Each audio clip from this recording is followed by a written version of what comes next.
Performances were like electricity pulsating across a stage.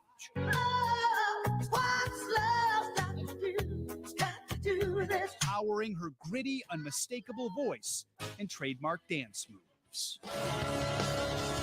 No matter what's happening backstage or in my life, once I walk into the stage and it's there, and you just kind of smile. You know, it's only love, that's all. Tina Turner became one of the most successful recording artists of all time, selling more than 180 million albums with hits like Private Dancer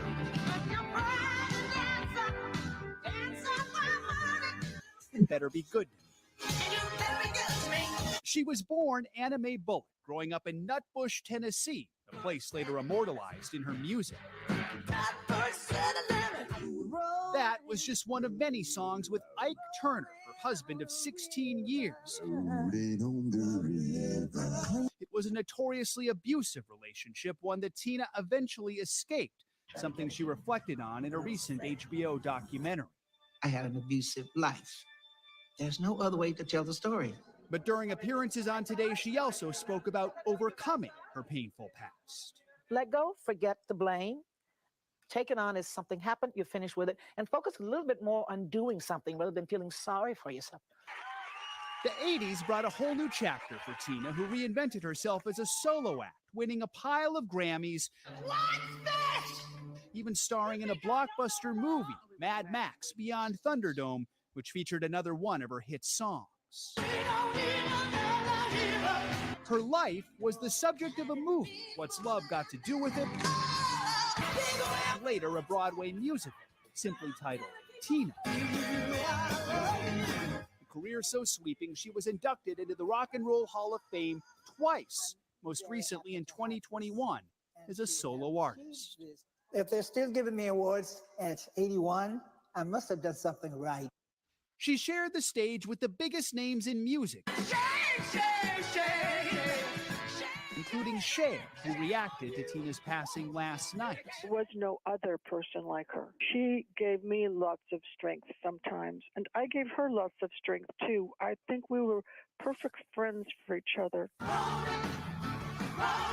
Beyonce, who performed with Tina at the 2008 Grammys, is also remembering the legend. My beloved queen, I love you endlessly. I'm so grateful for your inspiration and all the ways you paved the way. And from Oprah, who famously danced with Tina, she is our forever goddess of rock and roll, who contained a magnitude of inner strength that grew throughout her life. A talent so infinite, even NASA posted a tribute. Her legacy will forever live among the stars. Tina Turner met the love of her life, Irvin Bach, back in 1985. They eventually married in 2013, and Turner became a Swiss citizen. Oprah says Tina once shared, when her time came to leave this earth, she would not be afraid. She would be excited and curious because she had learned how to live. Oh, Joe, thank you. Thank you so much. Wow, we want to talk more about Tina. Carson's here. Obviously, you're a music expert. What an impact. Yes. It's hard to describe in just a couple of minutes here. One of the great losses, obviously, before there were one-name wonders like Madonna and Rihanna and Beyonce and Gaga, there was Tina. Tale of two careers, Hall of Fame career in the 60s. She was divorced from Ike in 78. People said that was it, your career's over. And then, of course, mounted one of the great pop music comebacks in the 80s as MTV was exploding. And 7 decades, 180 million records sold, the impact's immeasurable. When you talk about all the generations, Janis Joplin said that she was her #1 singer at Oprah's 50th birthday party. She was surprised by Tina Turner and was practically on her knees. Beyonce, when she met Tina for the first time, lost it. Like when you think about the generations that she influenced. And trailblazing, 1967, first female to ever be on the cover of Rolling Stone, also the first black artist to be on the cover of Rolling Stone. I was at the Grammys in 2008, their 50th anniversary, when Tina brought out Beyonce. It was very much the sort of passing of the guard as they did Proud Mary.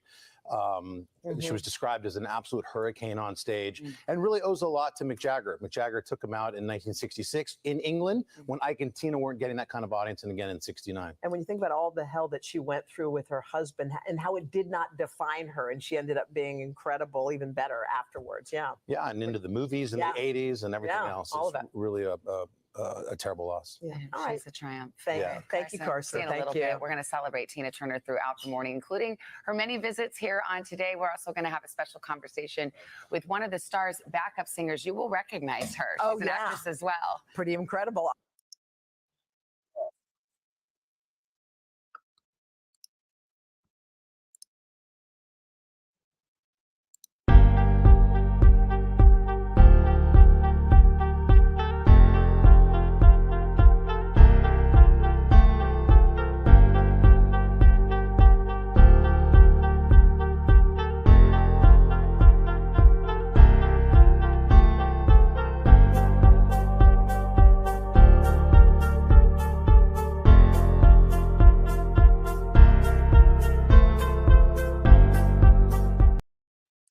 Whoever you are, wherever you are, hope you are blessed and doing safe. Ladies and gentlemen, greetings, family.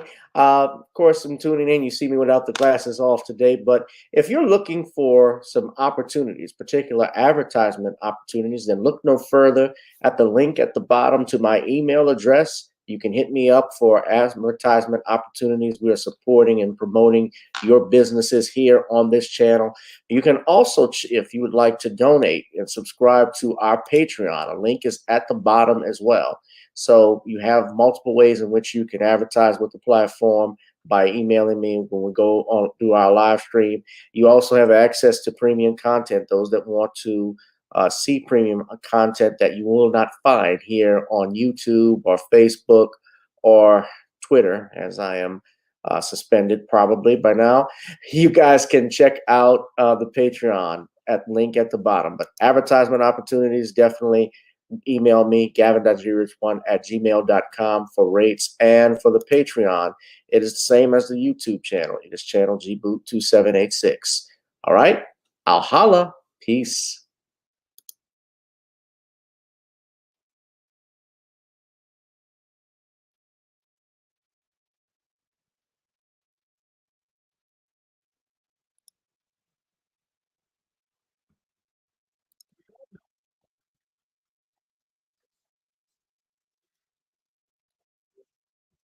And raised in New Orleans, Gavin and his father created an authentic Creole-style seasoning called Nani's.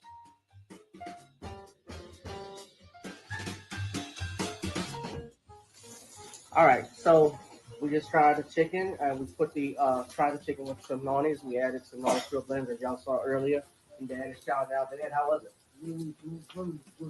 It goes great, obviously. That's what he said. So that's Nani's Creole Blends. Ladies and gentlemen, you can go to our website, Nani's, N-O-N-I-S, CreoleBlends.com. NONISCREOLEBLENDS.com, ladies and gentlemen. Try it on chicken, meat, or fish. Nani's goes great with every dish. Oh, I can smell it right there. Go ahead. You know how to do it. Anyway, guys, try it on chicken, meat, or fish. Nani's goes great with every dish. Go to Nani'sCreoleBlends.com and order you some Nani's Creole Blends, ladies and gentlemen. Happy 4th of July. Oh, we're going to try some more. Can't wait for the burgers. Make your food more flavorful. Chicken, meat, or fish, Nani's goes great with every dish. Order at Nani'sCreoleBlends.com. We all know and love our B1 brother. What's up, family? Welcome to another exciting edition of Random Topics Thursdays here on channel gboot2786 on Gavin Richard on Facebook and on Periscope. Whoever you are, wherever you are, I hope you're blessed and doing safe. Tonight, ladies and gentlemen, we will be discussing the following. Rest in power to the Queen of Rock and Roll, Tina Turner, and the shooting of an 11-year-old by Indianola Police in Mississippi in a domestic violence call. All this and more, ladies and gentlemen. Of course, we need you to hit that like, share, and subscribe button. If you have not already, hit that like, share, and subscribe button. Also, get our notification bell. So when we go live, you'll know when I'm live, ladies and gentlemen. If you can, pick up The Commonwealth of Pennsylvania versus William H. Cosby on Amazon Kindle, ladies and gentlemen. And you can subscribe to our Patreon and advertise with us, and also get you some Nani's Creole seasoning at Nani'sCreoleBlends.com. Try it on chicken, meat, or fish. Nani's goes great with every dish. And Of course, to support this channel, as we are not monetized, ladies and gentlemen, I ask if you could donate to it. That would always be helpful. Well, we're going to get right into it. But first, of course, I'm going to bring this back. Why the hell not, ladies and gentlemen? Let's get on up.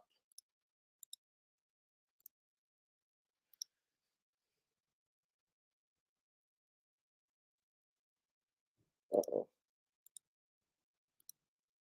I got to refresh. All right, sorry.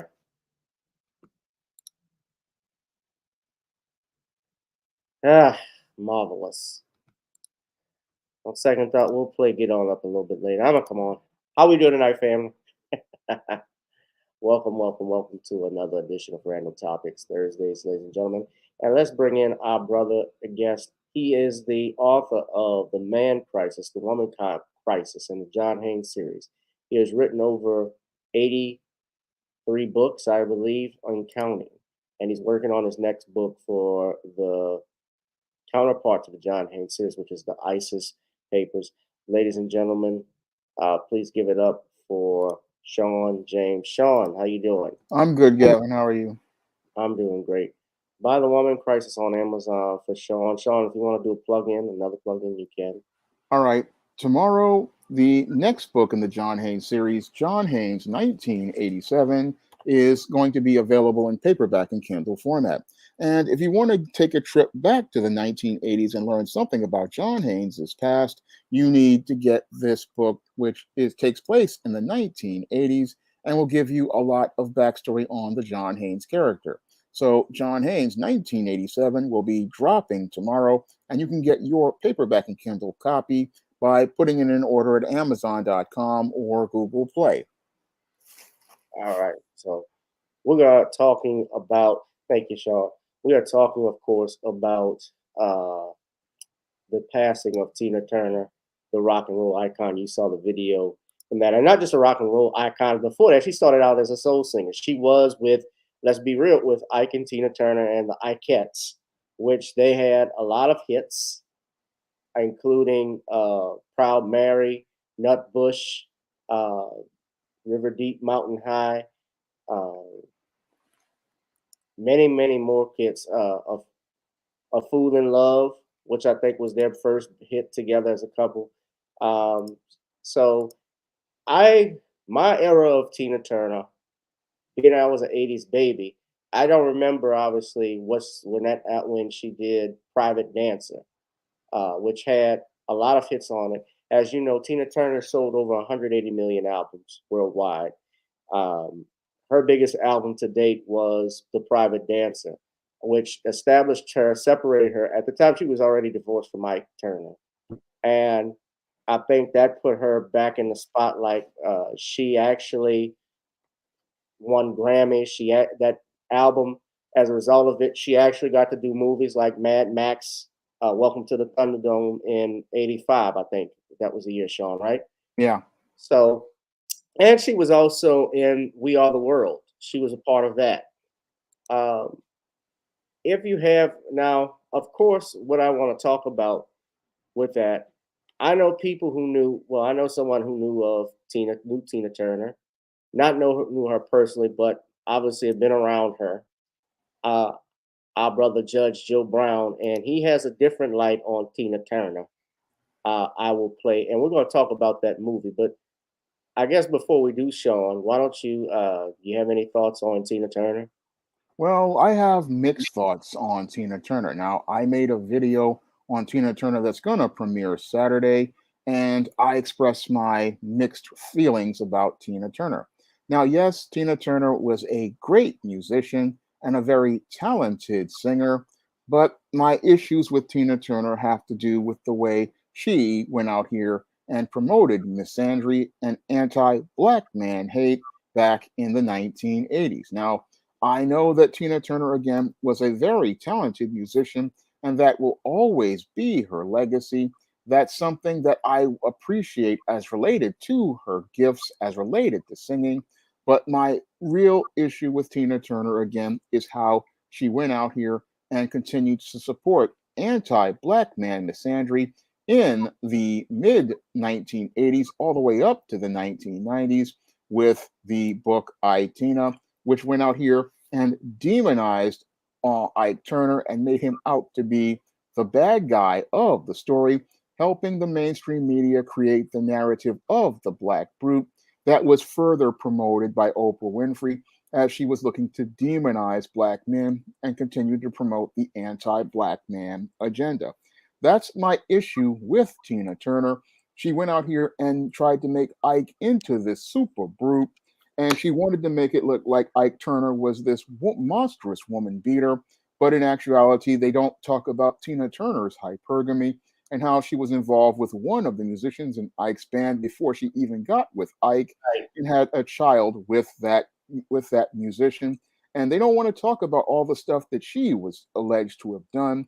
But my issues again are with her as related to the misandry she promoted in I, Tina, and the further misandry that she helped with Oprah Winfrey as related to the Oprah Winfrey and her agendas. And that was again about demonizing Black men. That's an issue I have with Tina Turner. Moreover, I have another issue with Tina Turner as related to her walking away from the Black community. Now, Tina Turner was made a star on the Chitlin circuit. She made a lot of money going to sell to Black people, and she built her base on Black people and then went out here and walked away from Black audiences back in the 80s as she was supporting the misandristic agenda. And as she revived her career, she abandoned the Black community. And as she abandoned the Black community, she decided to move to Switzerland with her German husband, who was younger than her. And she moved with this white man, walked away from the Black community, and it basically had changed to the point where she even lost her own Black race. That was troubling to me as related to her. And as I listened to Tina Turner, she was a person who just again abandoned the Black community. But I just look at that, and that shows me that she was really somebody who I just could not really just feel genuine about talking about their legacy as related to helping the Black community or contribution to the Black community, because she basically abandoned the Black community and then further led to the further was a contributor to a lot of the issues we have as related to the gender war, because all of the misandry she promoted in her book and in supporting the movie What's Love Got to Do with It, a movie that everybody says is an exaggeration that demonizes Ike Turner and makes him out to be a monster. That's where I have an issue with Tina Turner as related to those two issues. So when I look at Tina Turner, I have mixed feelings. Yes, I'm sad about her passing. I see that she has great contributions to her musical legacy, but her legacy as related to Black men is where I have a problem, because she helped exacerbate a lot of the problems we have with Black men's image. And I also have a problem with her walking away from a Black community and looking to go out here and seek white acceptance. Well, let me show everybody what's on Twitter. Big Malcolm X play cousin put this up. This is a tweet where he talked about Tina Turner as past it. And basically, he stated she hated Black people with a passion, even turned down a role in The Color Purple after finding out it was a Black movie. She said, I wouldn't do a Black picture if I was dying. She called Africans lazy and uninspiring, performed during apartheid. That's what he's referring to. Now, YouTube has been, not YouTube, Twitter has, especially Elon Musk, has put these things up saying that this is false. Tina Turner turned the movie down because she said it reminded her too much of her life with Ike.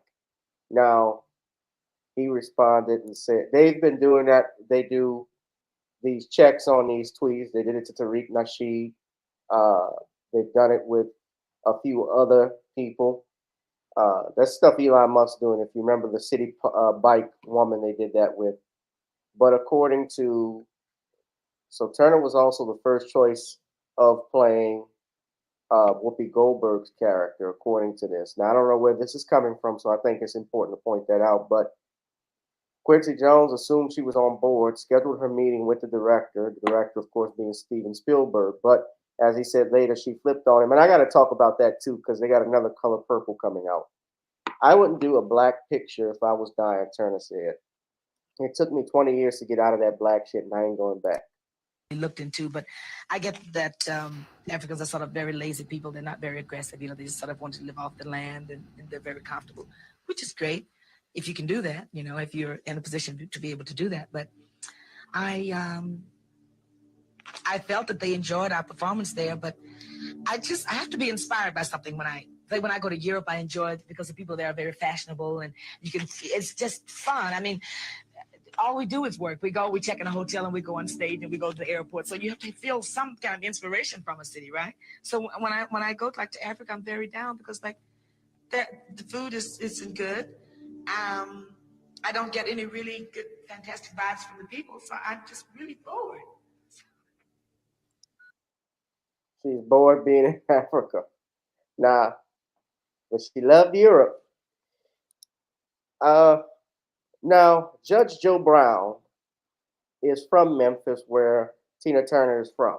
And he knew Ike Turner, he knew Tina Turner, because as a kid he hung out in Los Angeles and so forth. And to what Sean is saying, I had somebody clapping back on me on Twitter because I knew when Tina Turner died, they were going to bring Ike Turner back up and drag him through the mud. Now, I am not saying Ike Turner did not do some of the things that he is alleged to do. Yes, he's admitted he slapped his wife, as wrong as can be. What I'm saying, though, is that the movie, which is how I came to know Tina Turner in the 90s, that brought Angela Bassett to the mainstream, because Angela Bassett played the hell out of that role, as did Lawrence Fishburne. The movie is an exaggeration of things that happened. Now, I'm going to show this with you, and I'm going to play Judge's thing, but hold on. So, this is on What's Love Got to Do with It, 1993 film from Wikipedia. And to what Sean was talking about earlier, Sean mentioned the fact that Tina Turner was in a relationship with someone other than Ike before. What you were talking about, who you're talking about is Raymond Hill. Raymond Hill was the tenor saxophonist for Ike Turner's Kings of Rhythm, and he fathered a son with Tina. They made it look like in the film that Ike's son was the father of this child, but that was Ike's biological son, but he wasn't. Ike adopted him. Ike and Tina only had one biological child, Ronnie Rennell Turner, who, if you may recall, he passed away not too long ago of cancer. Passed away last year. But you see here, they say, although the film was adapted from Tina Turner's autobiography, I, Tina, elements of the script were fictionalized for dramatic purposes. One of the things that was fictionalized that's very infamous was a rape scene. Remember that? Yeah, I remember that. And Ike Turner said the film was filled with lies. In his autobiography, Taking Back My Name, because he wrote an autobiography back in 1999, he said Fishburne did a fantastic job, though the job he did isn't really me.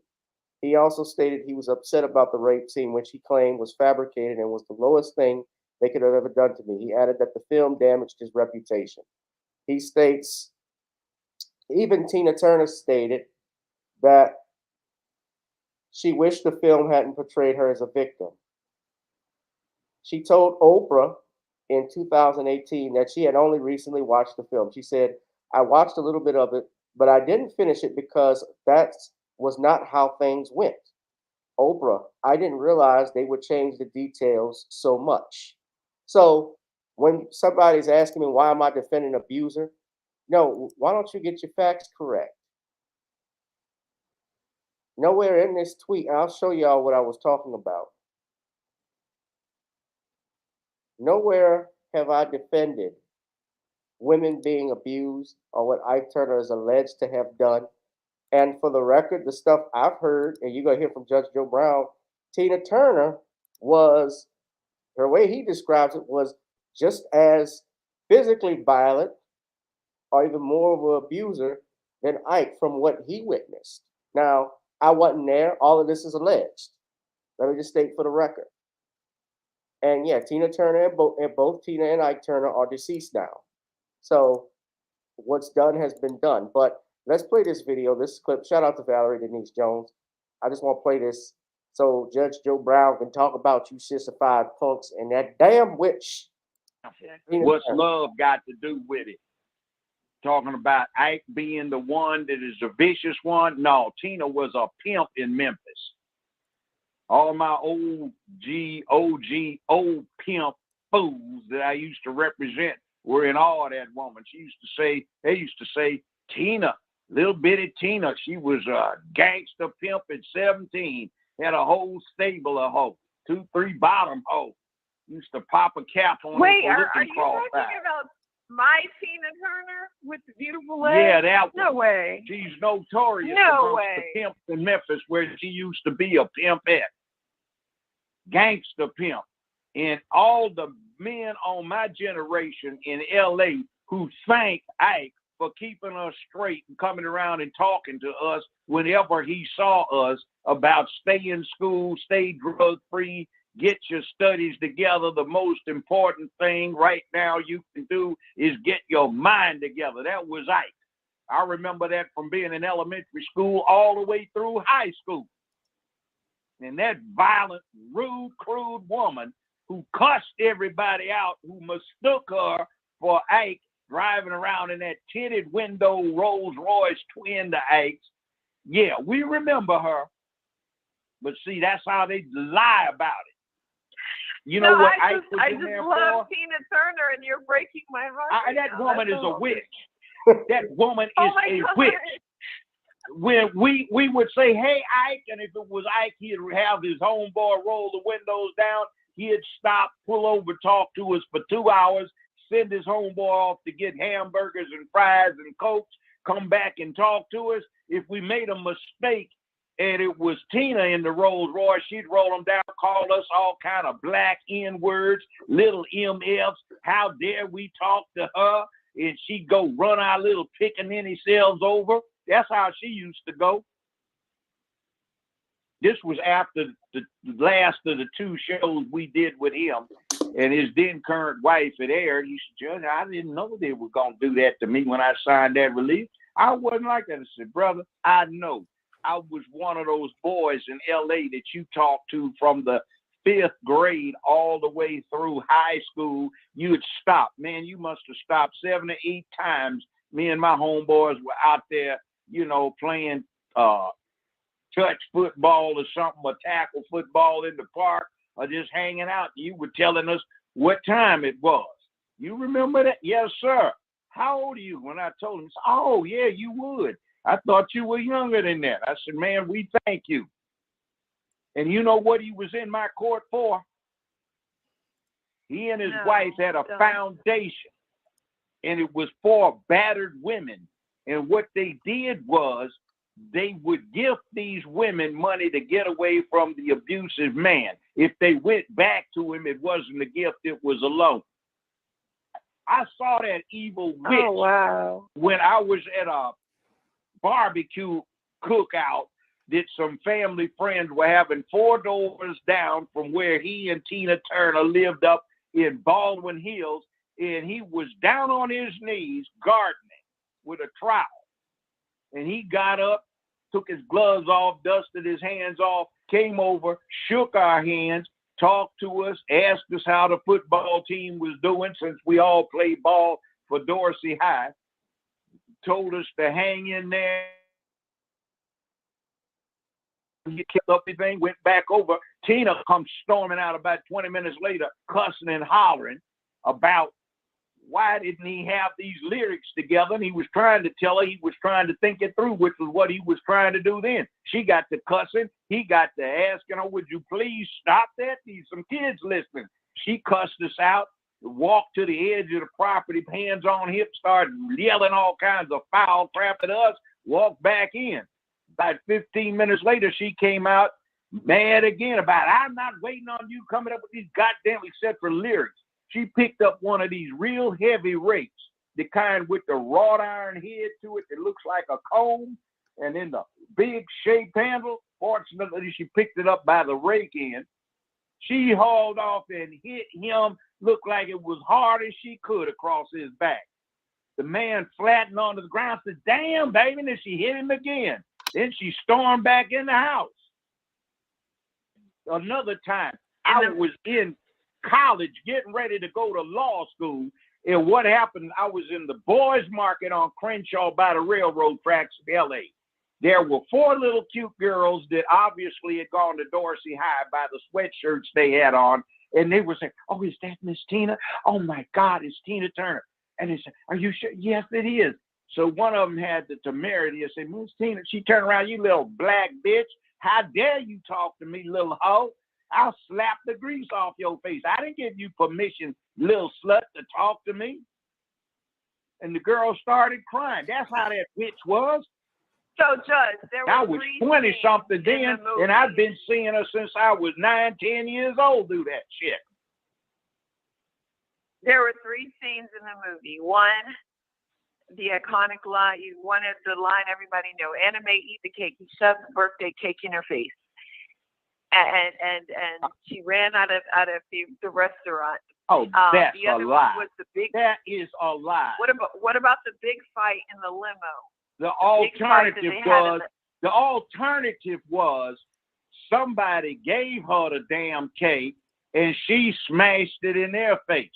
And that maid that committed suicide, supposedly, all the pimps in Memphis that I used to represent said it was Tina probably popped the cap on her. I had an old hoe for a client. Wait, Judge, what maid? I'm not familiar with the maid. In the movie. The movie. The maid. Oh, wait, I gotta go back and look at supposedly that. killed herself.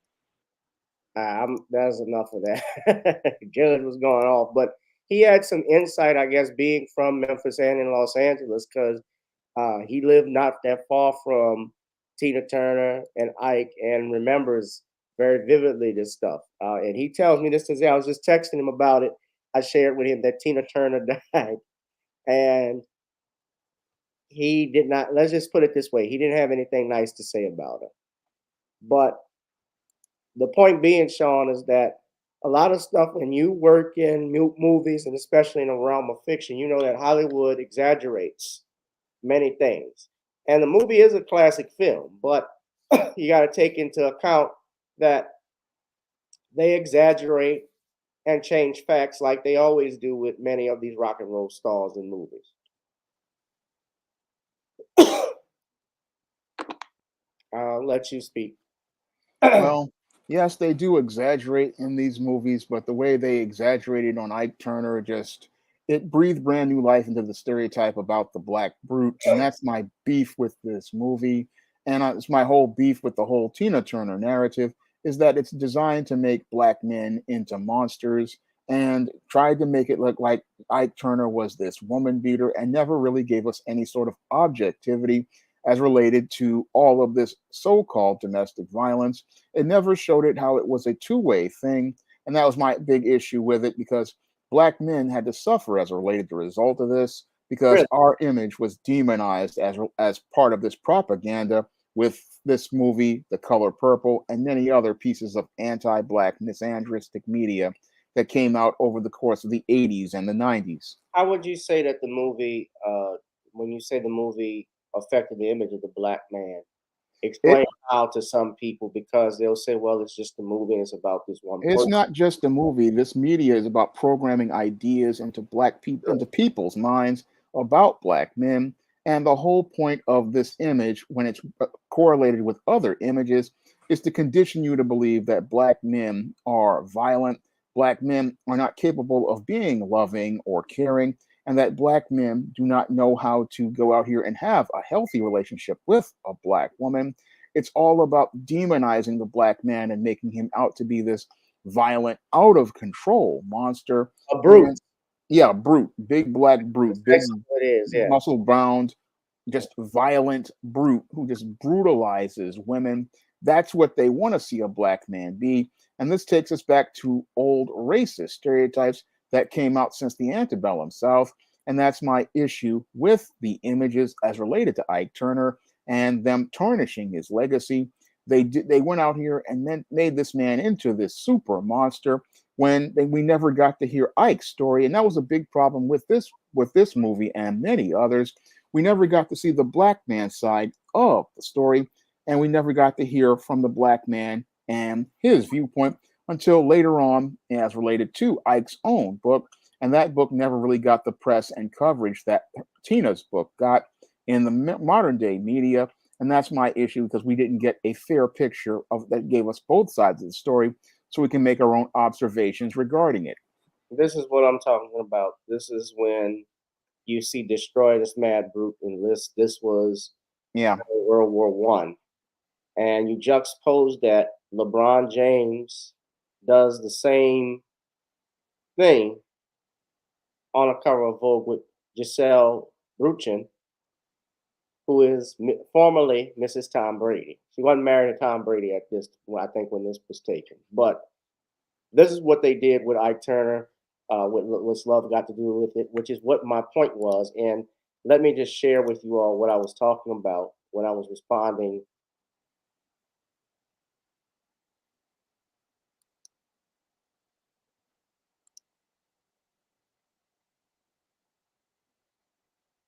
I'm put it right here. Hold on. So this is what he says.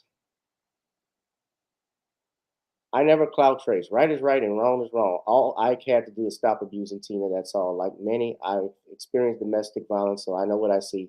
He lost his good name by not doing better. And I stated, where did you see me defend?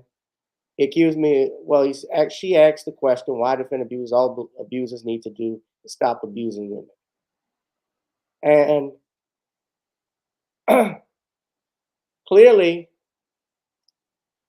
this person is not seeing the book, this article, which is on Wikipedia, which states that most of the stuff in the autobiography most of the stuff in the movie was scripted.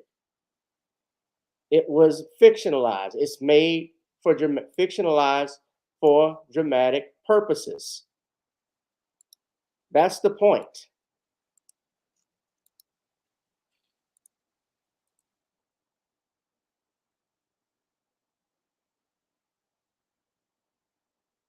That's the point of this. So I don't really like going back and forth with someone because they like to use their experiences like this person is doing with something. You're welcome. Y'all see my Twitter handle. Y'all welcome to go back and forth with it. But I will respond to it myself. But this is shit I'm talking about. You weren't there. No, I wasn't there. And yeah, he admitted it that he did some stuff. He hit her. Yeah, he's wrong. He's 1,000% wrong. But the movie is what really changed things. And Tina's even admitted this stuff didn't happen. But you see what I'm talking about, Sean? Yeah.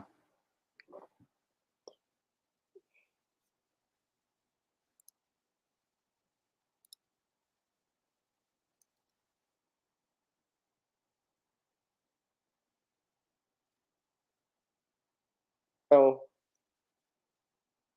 hit that like, share, and subscribe button.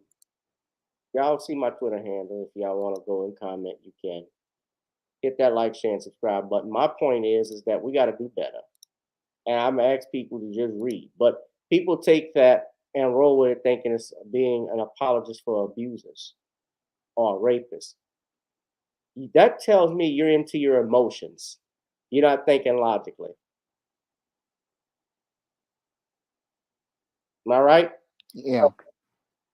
And speaking of which, Sean, do you know they're making a new Color Purple movie? Did you see the trailer? Yeah, I saw the trailer and I just took that to the barbecue in today's video. I actually have, if you go on my G-Boot page, ladies and gentlemen, I ask you all, are y'all feeling the new Color Purple movie? Yes or no? So far, 7 votes. Majority, unanimous. It is unanimous. It's not majority. It is unanimous. Everybody says no. They are not feeling the Color Purple documentary. Go to my page, GBoot2786. Go to this video on YouTube channel, GBoot2786. This live stream, I have it in the poll. And 7 of you say, no, you're not feeling it. That was released actually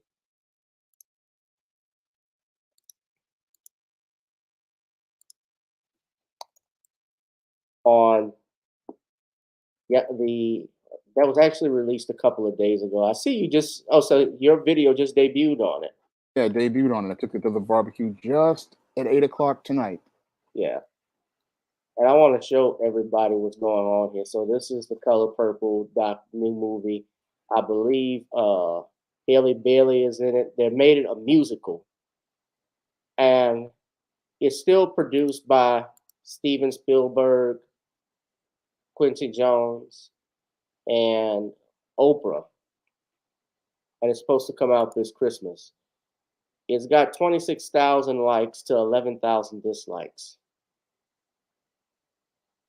And people are saying it's not a remake of the original movie, it's an adaptation of the Broadway musical. It's the same thing. Doesn't matter, even if you say, well, it's a musical, it's not a drama, it's the same damn thing. It comes from the same book. Okay, they got the songs in it. The premise is still the same. Bottom line.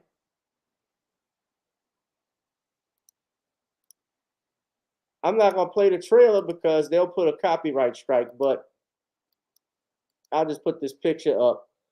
Of course, you know, they're going to have, I've seen the, look, I had a friend of mine that was in a local musical for The Color Purple. So I know that's the Little Mermaid. So I know exactly what it's about. Yeah, we know it's the agenda, or as some other YouTubers call it, the message.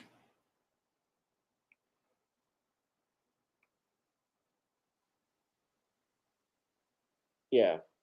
Well, you want to talk about it? Let's Yeah. talk about Color Purple. Well, let me ask you something. Let me ask you first off, has Hollywood run out of ideas? No, they just refuse to pay for them. There are a lot. I've got lots of great ideas. I've got even scripts that I have written, and there are plenty of Black creators that could give you fresh new stories. But Hollywood wants to go out here and continue to make these stories because they want to continue promoting their anti-Black agenda.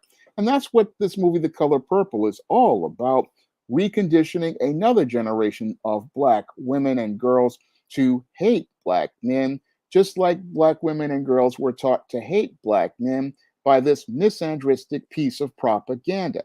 That's the whole goal of this Color Purple movie. It's all about trying to program anti-Black messages into Black people's minds.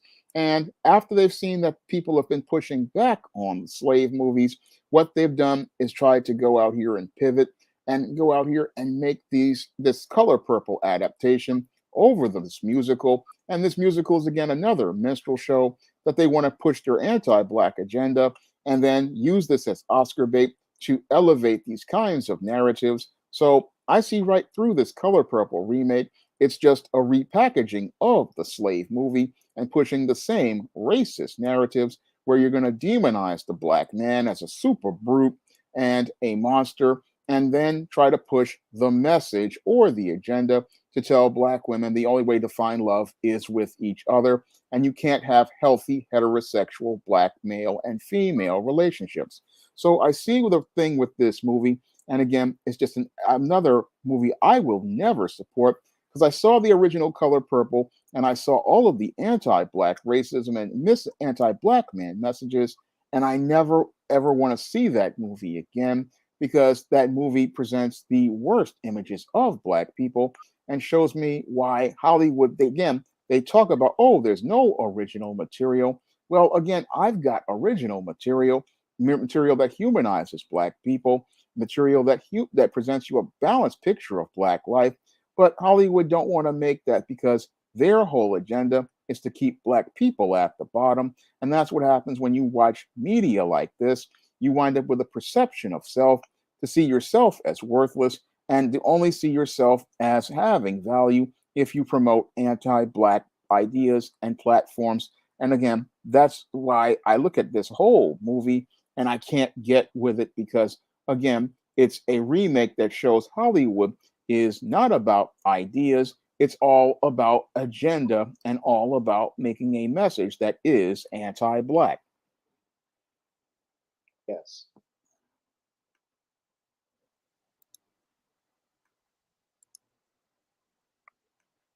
And let me just ask you this: why is so when it comes to remakes? Because they just remade The Color Purple. My understand, of course, they remade The Little Mermaid into a live action. This, well, they're saying it's not a remake. They're saying it's a musical.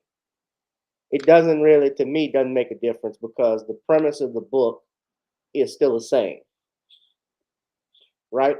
Yep, it's the It's same still, anti-black premise. it's well, it's the same premise. It's the same plot. Yes, they Yeah. have a musical in it. They made a musical, but it's the same thing. It's like when they remade West Side Story and that bombed. They did remade House Party.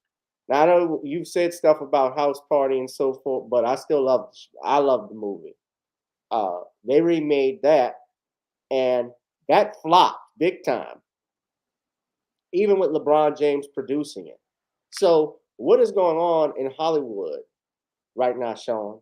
Well, What what's going on in Hollywood is that you have executives who want to push their agendas and they don't want to take risks on anything new. They want to continue pushing their messages and they don't want to see people going out here and telling stories that are unique and relatable to today. No, what they want to do is continue pushing their agendas. And that's why they would rather go out here and play it safe and remake a movie instead of taking a risk on a new original creator like myself and many others out here. They don't want to take that risk because they're afraid of failing. But the irony is that they're failing right now because nobody's interested in hearing about characters from 30 to 40 years ago and hearing about stories from 30 to 40, and in the case of West Side Story, 60 years ago, that perpetuate old stereotypes and don't make a commentary on the world today or present you with characters that are relatable to today. So Hollywood is failing because they want to play it safe on old concepts that the audience has moved past, and they don't want to take a risk on new creators. And this is why nobody cares about these movies. You can remake them 100 times, but they're the stories of grandpa and great grandpa. And today's kids don't want to see a story from grandpa or great grandpa. They want to see a story from a new creator that shows you life that as relates and resonates to today. Most definitely. Yeah, so I think so. There really is no originality I find in Hollywood anymore. That is hurting the business, and COVID-19 did a lot to the movie theaters, to the movie industry, because people stopped going to the movies. Now everybody can watch everything at home, Yeah. which is easier. And you're seeing now most of these movies are now being available for rent like 2 weeks later, 3 weeks later. So that's killing the industry.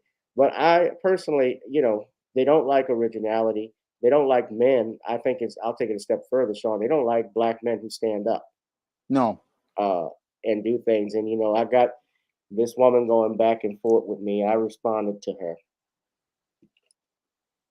And let me be clear, I'm not domestic violence. They always say this shit. You support domestic abuse. You support rape Republicans. You are defending this. The fuck you get that from? Read the tweet carefully.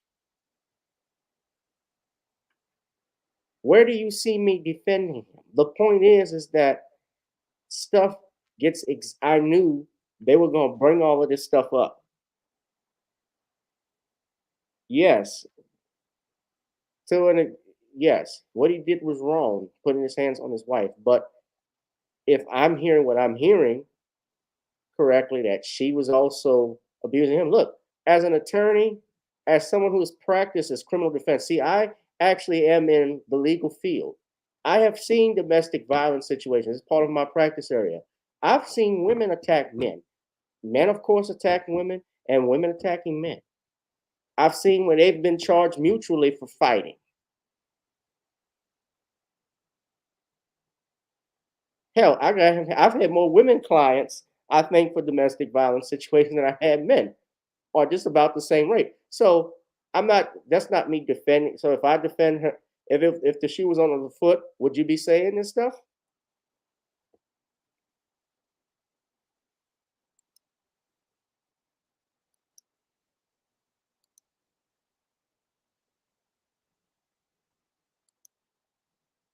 Now, I support freedom of speech. I support the First Amendment. I think, yes, as a movie, that movie, What's Love Got to Do with Color Purple, they were well written, they were well acted and produced.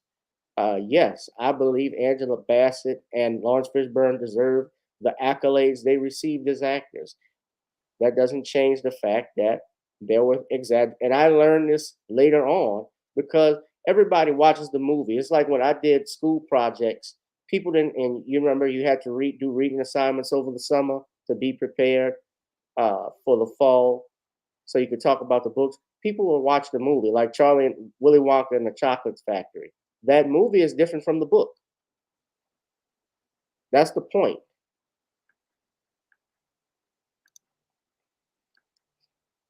And we know there's going to be agendas in The Color Purple. You know what agenda I'm talking about, huh? Yep. All right. Hit that like, share, and subscribe button, ladies and gentlemen.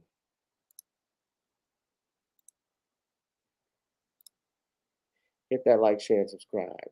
All right. Go to NorthernCreoleBlends.com. Last thing I want to talk about, Sean, is this situation. Oh, shout out to Cheryl Massey for your donation. Guys, please support and contribute to the channel. 11-year-old shot by Indianola police officer after a domestic violence call. So what we have in this situation, courtesy, and I'll play the video on it, is that police officers were called out. This is in Mississippi. Police officers were called out over the weekend to the home of Michaela Murray. And what happened, I believe, is that the father of one of her children came to the house in what she described as an irate mood. And the child, who has not been named, was told by his mother to call the police to report this domestic disturbance call. So, and when the police officers arrived, an officer had, or at least one officer, they say, had his gun drawn and ordered everyone inside the house to come outside. The mother states that as I walked towards the end of my driveway where my mom was, I heard a shot and I saw my son run out towards where we were. He ran from the inside of the house all the way to where we were in this one. He fell, bleeding, shot, and I put pressure on it to stop. Help stop the bleeding, Murray said. The mayor of Indianola said Officer Greg Cappers has been suspended. That's the officer who has been named, ladies and gentlemen. He has been suspended while an investigation is pending by the NBI. Neither Cappers nor the Indianola Police Chief Ron Sampson has commented on the case. The family attorney, Carlos Moore, is saying they are demanding justice. I'm going to play this video, ladies and gentlemen. You can all hear. Yeah, Megan and Keegan, 11-year-old Adrian Murray's mother says the boy was shot by an Indianola police officer who was responding to a domestic disturbance call at the family's home. Michaela Murray told GMA3 the father of one of her children arrived at her home at 4 in the morning last Saturday. She was concerned for her safety, so she told Adrian to call police. She said when Officer Greg Capers arrived, he had his gun drawn and ordered everyone inside the home to come outside. Murray said her son was shot coming around the corner of a hallway into the living room. I walked towards the end of my driveway where my mom was, and I heard a shot, and I saw my son run out towards where we were. He ran from the inside of the house all the way out to where we were, and that's when he fell bleeding, shot. I put pressure on it to help stop the bleeding. We want justice now, not later. We want immediate termination. We want prosecution, and we want the family to get some answers. We want to see that body cam footage. Now, Adrian was released from UMMC yesterday. According to the mayor of Indianola, Officer Capers has been suspended while NBI investigates. There's no comment yet from Officer Capers or Indianola Police Chief Ron Sampson on this case. Keegan, Megan?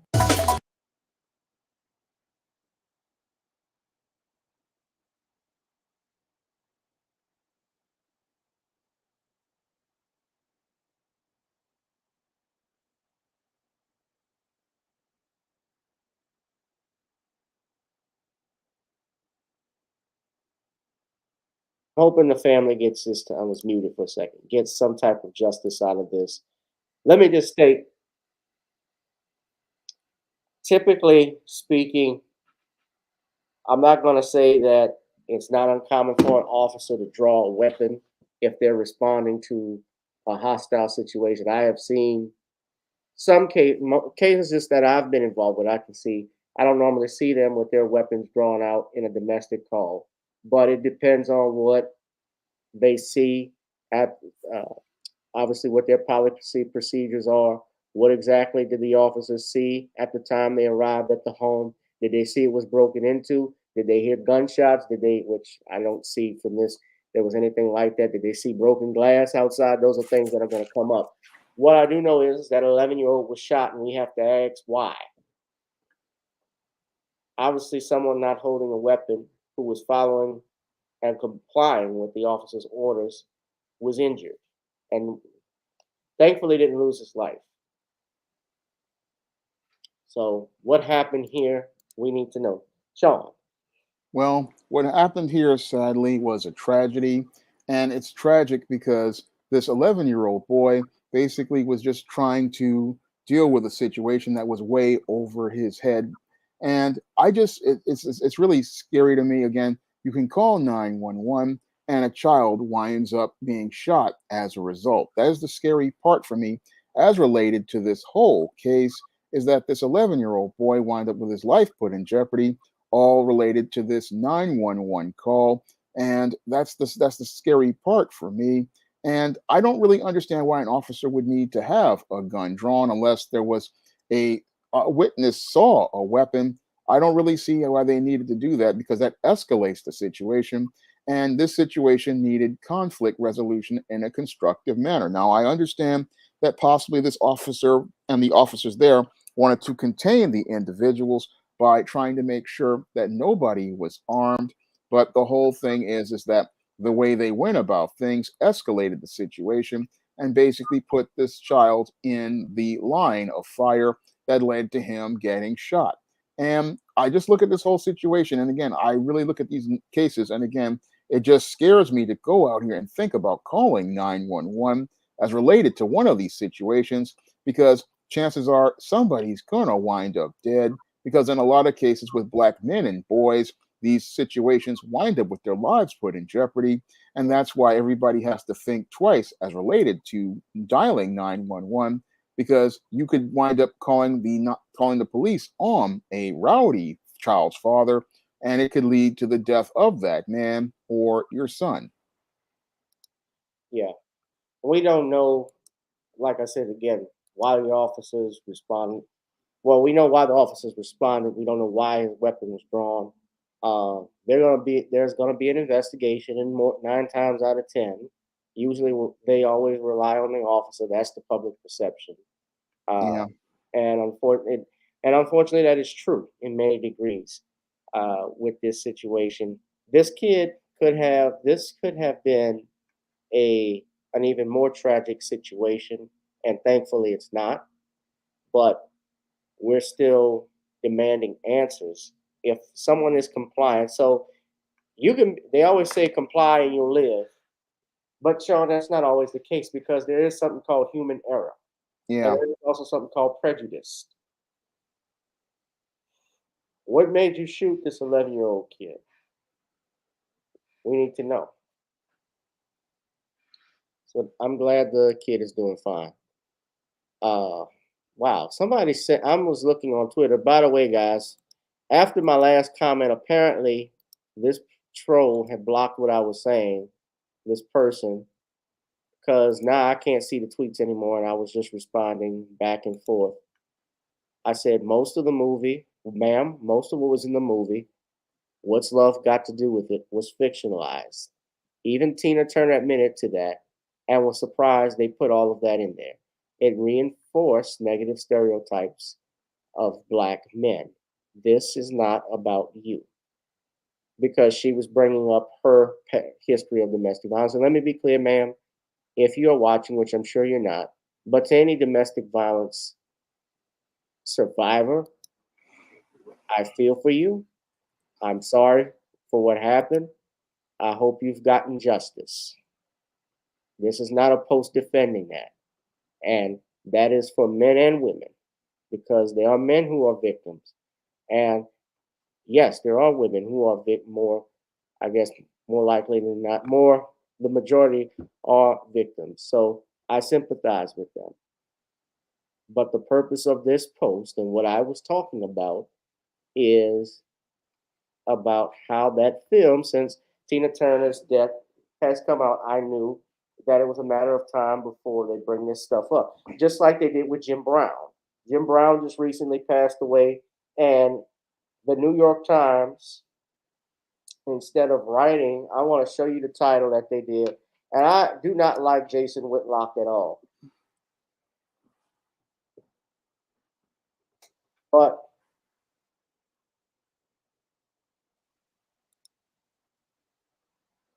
look what they had here. If you read this, it says, this is the title. It says, Jim Brown, football great and civil rights champion, dies at 87. After a Hall of Fame career in the NFL, he pursued social activism in Hollywood stardom, but his image was stained by accusations of abuse toward women. They even put this up. Jim Brown should be seen fully, flaws and all. They did it with CBS when they talked about him.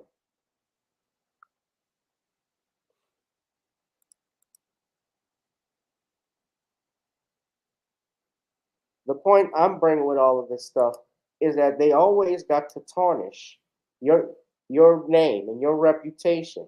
You do not leave the business clean, as Eddie Griffin stated. I was just reading why Bill Cosby was trending. Mark Robinson, who was the lieutenant governor out of North Carolina, there's some article that came up or a video came up where he claimed Harvey Weinstein and Bill Cosby were victims of a left-wing plot and urged people to stand up against it. Now, I don't like this man personally. He said some stupid stuff, but I didn't see this clip, but let's see if I can play it. Can we play a little bit of it, Sean, and hear it? Let's do it. I really believe that you and me both are students of history.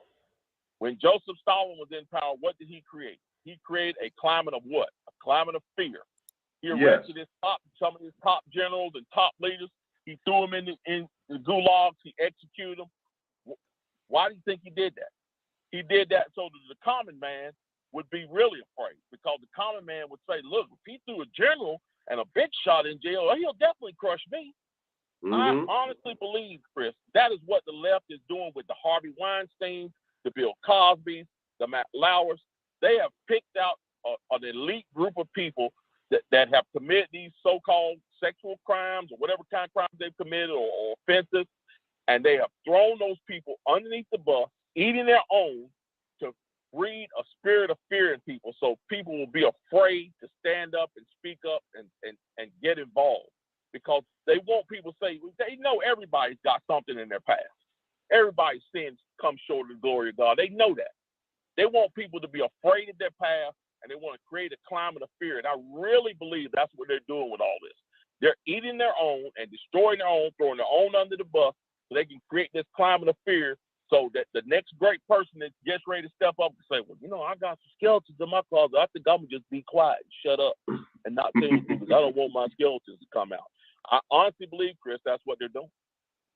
Well, I'm glad man, I'm going to have to question which one of us is leading this interview, because you're just taking us down another road here with Bill Cosby here. Now, you say the left eating their own, but, you know, Bill Cosby had come out and spoken to the Black community about accountability, responsibility, and all of this.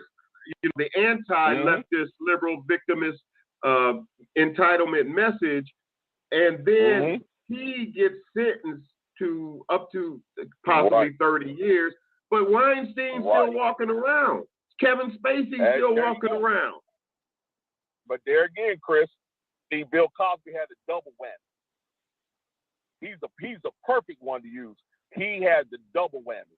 Not only could they use him to help push along that climate of fear, but he also crossed our path when he did speak up for those things. I knew Bill Cosby had a target on his back the day he made Jesse Jackson cry on stage, because when he embarrassed Jesse Jackson and Al Sharpton on stage, I told my wife, I said, that guy better watch his back, because they're going to be after him now. Because, I mean, he put Jesse Jackson in tears because he was on stage saying what Jesse Jackson should have been saying for the past 30, 35 years. And when he did that, I knew he had a target on his back. So I really believe for him, it was easy for them to destroy him. And I think they 100% pushed for this guy to be convicted and thrown into jail, because they want any and everybody to know, if you stand up to us, if you say the wrong thing, if you do the wrong thing, we're going to dig through your past till we find something, and we're going to ruin you. Like I said, it's the same old communist Marxist playbook. Create a climate of fear to make people shut up and do what you want them to do. And if you can't shut them up, then you destroy them, throw them in jail like they did with Cosby.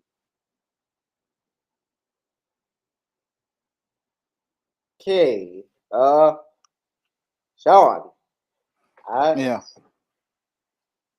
Actually, there was some things I found I was cringing before I played this, but I found myself agreeing to some of what Mr. Robinson was saying. What did you think? Well, I don't know really what to think of this, but they always go out here and try to push Bill Cosby's name as related to many of these narratives. They want to make him into a brute. They want to tarnish his legacy. And I just find it interesting they always bring out Bill Cosby to try to make him a part of these types of discussions.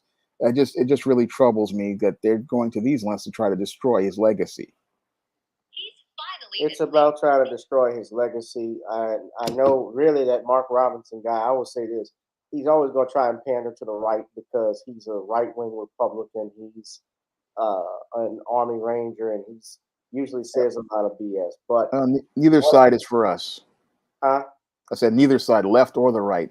But neither side is for us, but I do agree that with one thing, there is an element, especially in media, I believe, that does try to create some type of element of fear. I do that. I do think there is such thing as having agendas pushed.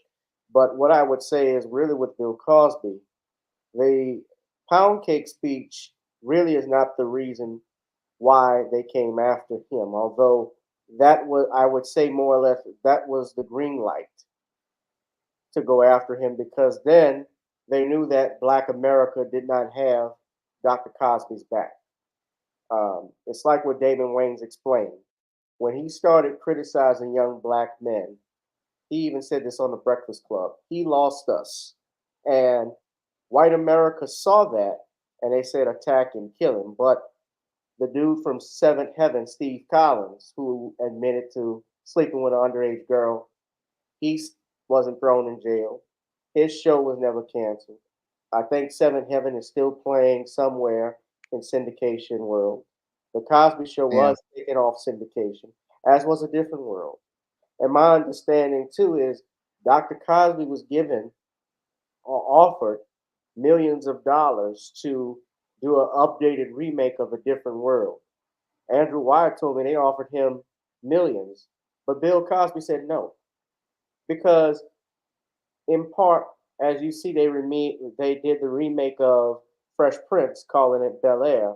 They made that into a drama, but they changed the whole aspect of it, because what we saw and grew up with the Fresh Prince, is completely different on Bel Air. And yes, it's a great show. Dramatically, I've watched it. The actors I think are great. The boy who plays Will Smith is good. I think all the actors do good. But Carlton, look, they made Ashley gay and they made Carlton a crackhead. And if we know anything, Carlton from the original Fresh Prince, Carlton was anti-drugs. Ashley was boy crazy. And to be quite honest, Will was not a thug gangster, even though he loved hip hop. Remember, even though he was cool, even that episode when he and Carlton went to Compton, Yeah. wanted him to go to MacArthur Park. Will even said, "I don't go to MacArthur Park," because he knows the element that was out there. So he had a moral compass. What they've done is they did a complete inversion of the positive stuff we had. And Bill Cosby saw that and knew that if they had done it, that they knew they were going to make Ron and Dwayne gay. Let's be real. They would have made Ron. They would have made Ron. Ron went from a womanizer to going to a disco ballroom. Let's be. Yep. I have no doubt about that. Although they probably would have made Whitley. They probably would have made Whitley gay. I don't know. They would have a lesbian. I don't know. They push this stuff and it flops. It's like the Target stuff. Did you see what happened in Target? Yeah, I saw it. They're pushing things towards kids, and that's why everybody's walking away from shopping at Target. They lost $6 billion. $9 billion. Excuse me, $9 billion. And even some gay rights people even pushed back against it. They were bringing in Satanists to help them with this. This is demonic. The shit they got going on. People are saying no with their dollars, and that's the way you respond. Don't buy this stuff. Don't buy these products. Don't support this show. They'll get the message. Yeah. I'm going to watch your video showing On the Color Purple. And, yeah, I take it straight to the barbecue. Right. They face backlash, and so this is what I'm talking about here.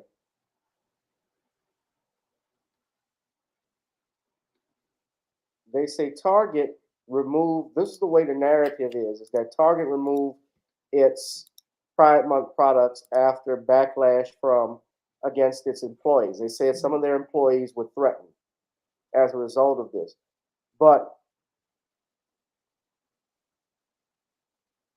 what really happened, my understanding, is that there was a merchandising controversy. And they had this stuff up.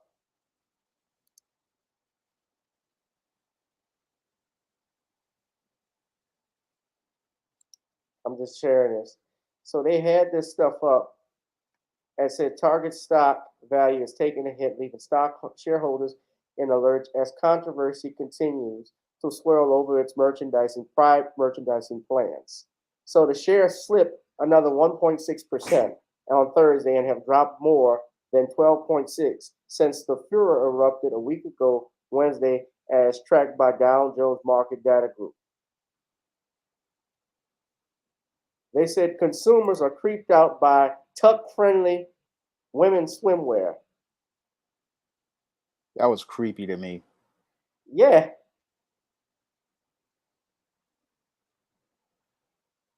To hide your package.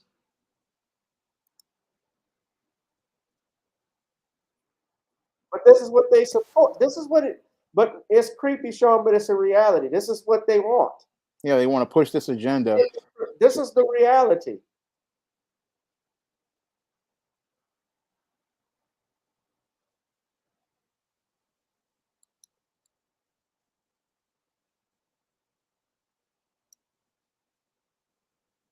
But it was for children. That was why people were upset with this. Remember, Target was one of the first stores where they made bathrooms. I mean, bathrooms could be to use the restroom or fitting room.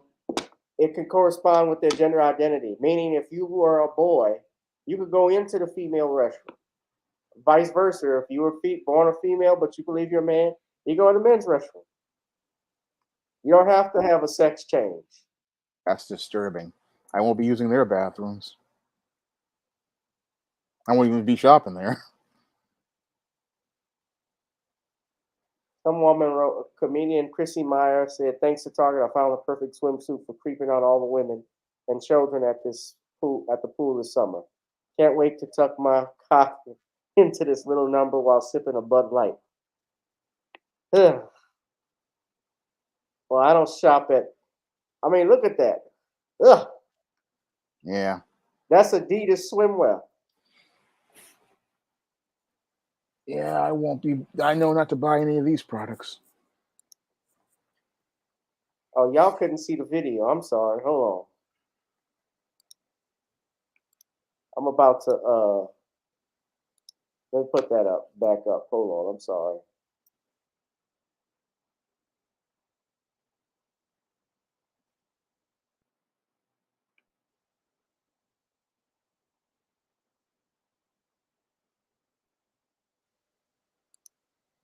This is what I was referring to. Sean was looking at. I'm sorry. Y'all couldn't see it. Y'all see it now? Yeah, I can see it. Yeah. They hired a site. We started our design company while we were still in school, which is not how it's usually done.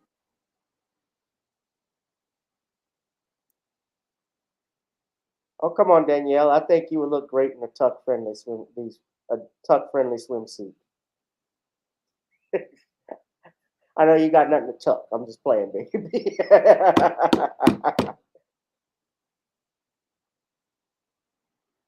This will be great for the prancing elite. Oh my God. How do you make something tuck friendly? I don't even want to know. There's a cup. There's a makeshift cup in there.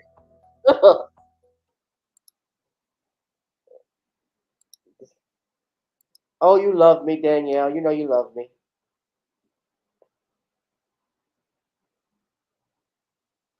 Oh man,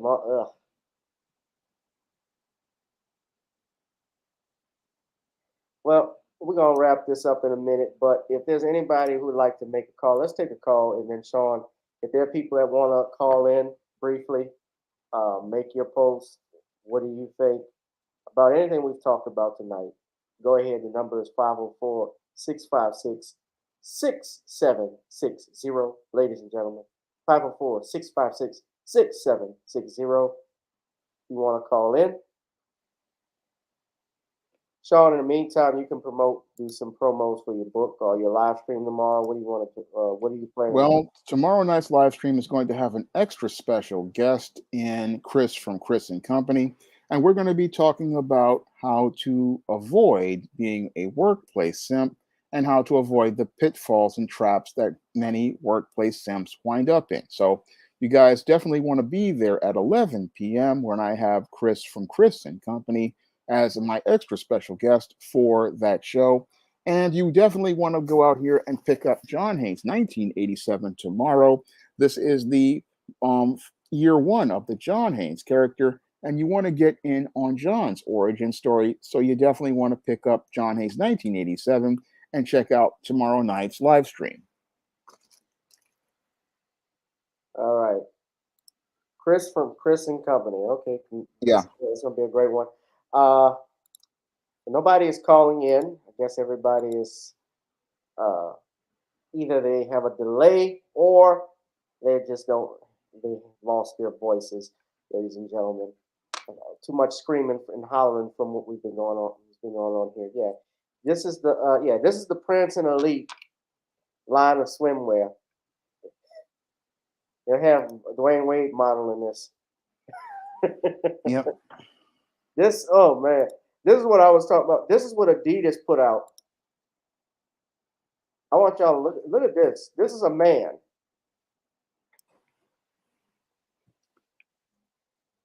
And it's not a coincidence. It's not a coincidence that they put a brother.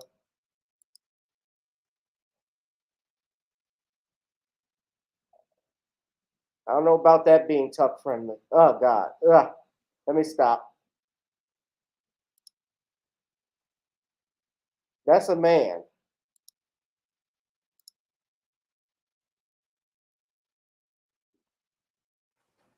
I hope y'all didn't eat. We're going to wrap this up then, Sean. You want to do a final plug-in? Well, I did one, so I don't need to do any more. So, well, about your book. Well, I talked about John Haynes' 1987, but if you want me to talk about the other books in the SJS Direct 2023 catalog, John Haynes' Godbreaker, and the 2022 books like ISIS Legacy and East Team Horror of the Hyena Woman, and John Haynes at Death's Door, you can find those books on Amazon.com in paperback and Kindle format right now. And if you want to pick up the comic John Haynes at Death's Door, you can find that comic on Lulu.com right now. And that comic was a hit on Kickstarter, and you can get your own copy on Lulu today. All right. Y'all can get the Woman Crisis that's available and the Man Crisis that are available on where books are sold, but in particular on Amazon.com. I also ask you all to support my channel here by donating to the Cash App, PayPal, Zelle, or Venmo. As you know, this channel is not monetized, so anything you can give and contribute is welcome. Hit that like, share, and subscribe button. Hit the notification bell. And please join. You can advertise with the channel if you have a business. We're happy to do advertisements. If you want to join our Patreon, where you'll see content not on YouTube. That'll be great as well. You can subscribe now. I have some stuff up. And Nawny'sCreoleBlends.com. Try it on chicken, meat, or fish. Nawny's goes great with every dish. And buy on Amazon Kindle The Commonwealth of Pennsylvania versus William H. Cosby Jr. Available right now to get the truth about what happened to Dr. Cosby, ladies and gentlemen. As promised, guys, I said I was going to do this because I hadn't done it in a while, even though I might get this a copyright notice for it, but we'll get it taken care of. It's time. We haven't heard this in a while. We got to get on up and get out of here. So, Sean, thank you again. All right. Thanks for having me on. Tomorrow. Whoever you are, wherever you are, I hope you're blessed and doing safe. This has been another edition of Random Topic Thursdays, along with Sean James. I am your humble host, Gavin Richard. Ladies and gentlemen, be one, be safe, and be blessed. We love y'all. So let's feel the groove and get on up. It's time to dance.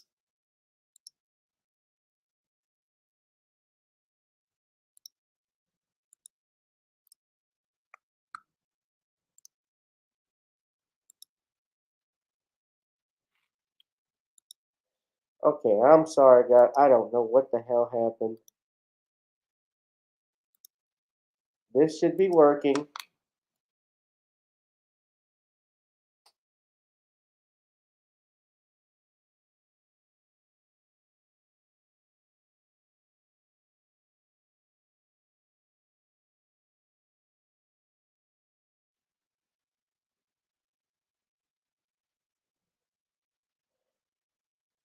Oh, boy. All right. Sorry about that, y'all. Hold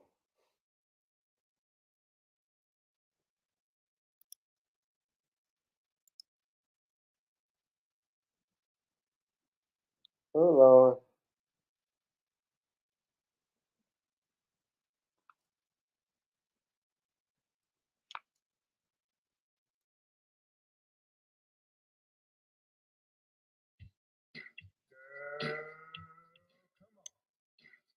Gotta dance to the beat. Dance floor is where we're show me what you got.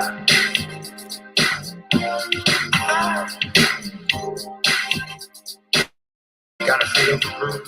Feel the groove, get on the floor. Get on. Right now the party's wasted. There's nothing much to do.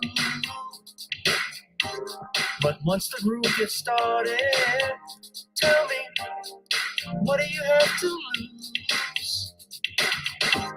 Just look into my eyes, girl, as we glide across the room. And what to my surprise now, the beat takes hold of you. Now if you're feeling like I'm feeling, so come on baby, let's start dealing. Time to get this party started. Ain't no time for the There's only one thing left to do, cause the beat is really moving. Time to get your body moving. Gotta get on up and move your body. Cause when the beat is really grooving, start to feel your body moving. Gotta get on up and shake something up. Feel the groove, get on the floor. Get on up. Tell the DJ play the whispers. Rock steady in the mood. Put on earth, wind, and fire. Tonight we're gonna groove. Show me how you do the four corners. Electric slide on two. Hit the bus stop. Or do the bunny hop, baby. It's really up to you.